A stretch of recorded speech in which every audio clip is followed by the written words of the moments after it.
श्री कृष्ण भगवान। आज से करीब 5000 साल से पहले भगवान श्री कृष्ण का जन्म हुआ था। फिर भी आज भी लोग उनकी पूजा बहुत ही भक्ति और समर्पण भाव से करते हैं। क्यों? उनकी 16,000 रानियां थीं और वे राजसी और ऐश्वर्य वाला वैभवशाली जीवन जिए थे। फिर भी उन्हें भगवान की तरह पूजा गया। भगवान कृष्ण पूजा के योग्य थे और इसीलिए वह आदरणीय थे। कोई भी किसी को आदर नहीं देता जब तक कि वह पूजा के योग्य नहीं होता। भगवान कृष्ण की पूजा उनकी सच्ची समझ की वजह से की जाती है, न कि सिर्फ पूजा करने के लिए की जाती है। पूरी दुनिया के लोग भगवान कृष्ण की पूजा इतनी भक्ति भाव से क्यों करते हैं? श्री कृष्ण वासुदेव थे। वासुदेव यानी वे इस दुनिया की सभी चीजों का मजा लेते हैं, फिर भी वे मोक्ष के अधिकारी है। वासुदेव असाधारण महामानवीय शक्तियों और उपलब्धियों के मालिक थे। वे इतने शक्तिशाली थे कि हजारों लोग उनकी एक दृष्टि से ही डर जाते थे। भगवान कृष्ण की 16,000 रानियां थीं, फिर भी वे नैष्ठिक ब्रह्मचारी थे। इसका मतलब यह था कि उनका हर पल भाव और समर्पण ब्रह्मचर्य के लिए ही था। जबकि उनके प्रारब्ध कर्म ब्रह्मचर्य के थे, लेकिन उनके अंदर के भाव शुद्ध और हमेशा ब्रह्मचर्य के समर्थक थे।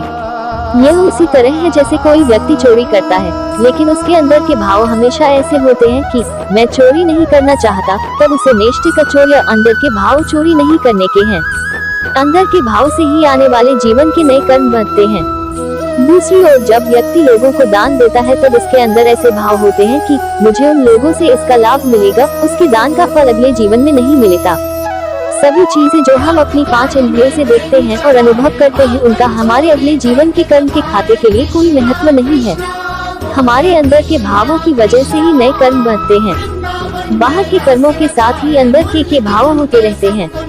सुदर्शन चक्र का महत्व। आपने श्री कृष्ण भगवान के सीधे हाथ की छोटी उंगली पर एक घूमता हुआ पहिया देखा होगा, और अधिकांश हम सभी को पता है कि इसे सुदर्शन चक्र कहते हैं। लेकिन इस चक्र का क्या अर्थ है? परम पूज्य दादा भगवान ने समझाया है कि यह सम्यक दर्शन आत्म साक्षात्कार है जो उन्हें भगवान नेमिनाथ से प्राप्त हुआ था। सुदर्शन का अर्थ है सम्यक दर्शन, मैं शुद्धात्मा हूँ की दृष्टि। अतः सुदर्शन चक्र अर्थात सम्यक दर्शन या आत्म साक्षात्कार। दर्शन अर्थात दृष्टि और सुदर्शन यानी सही दृष्टि। मैं आत्मा हूँ, यह सही दृष्टि है। अज्ञानता की वजह से इस दुनिया में सभी लोग भ्रांत और गलत दृष्टि से ही अपना जीवन जी रहे हैं कि मैं शरीर हूँ या मैं नामधारी हूँ, जिस नाम से शरीर को पहचानते हैं। जब आत्म साक्षात्कार होता है तब सुदर्शन अज्ञानता का नाश करके सही दृष्टि स्थापित होती है। यद्यपि श्री कृष्ण की इतनी रानियां थीं और वैभवशाली जीवन था, फिर भी इस दृष्टि की वजह से वे इन सभी सांसारिक वैभव से हमेशा अलिप्त रहे। बाहर से संसारिक कार्यों में लिप्त होते हुए भी अंदर वे हमेशा जागृति में रहते कि शरीर अलग है और मैं शुद्धात्मा हूँ। मैं किसी भी क्रिया का कर्ता नहीं हूँ। उनका भौतिक शरीर कर्मों के नियम से लिप्त नहीं था और इसीलिए वे कर्मों के प्रभाव से लिप्त नहीं थे। लेकिन जब उनके प्रारब्ध से वैभवशाली जीवन और अनेकों पत्नियां आई, तब भी वे हमेशा इसी जागृति में रहते कि मैं शुद्धात्मा हूँ। योगेश्वर कृष्ण अपने अगले जन्म में तीर्थंकर बनकर वापस आएंगे और करोड़ों लोगों को सही दृष्टि देकर मोक्ष की ओर ले जाएंगे।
कृष्ण